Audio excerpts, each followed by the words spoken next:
Hello সবাইকে, কেমন আছো তোমরা সবাই? আশা করি তোমরা সবাই অনেক, অনেক, অনেক ভালো আছো।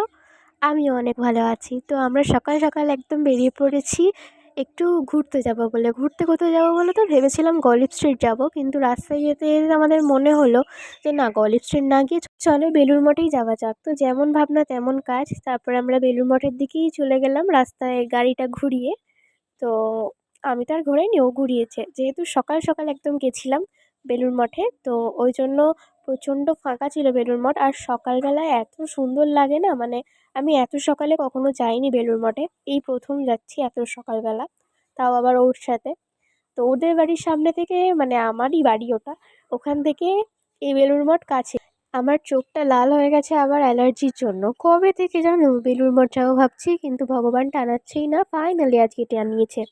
আর এতদিন পর কেন আমি ভিডিও ছাড়ছি, কারণ আমি প্রচুর ল্যাদখোর হয়ে গেছি, যখন তখন ঘুমিয়ে পড়ছি। আর এই ঘুমিয়ে ঘুমিয়ে আমার শরীরটার 12টা বেজে যাচ্ছে। দেখো আমি কিন্তু সবই জানি, তাও আমি সেই একই কাজ করি, মানে ভাবতে পারছো? আর এখানকার সিকিউরিটি গার্ডেরা এত বাজে। এখন যেহেতু ফাঁকা আছে, একটু ভিডিও ফটো তুলতে গেলেই এমন করছে যেন বাড়ি করে দেবো ওখান থেকে। দেখো আমরা তো আর মন্দিরের ভিতরে গিয়ে ভিডিও করছি না, আমরা জানি যে ঠাকুরের ওরকম ভিডিও করাটা উচিতও না।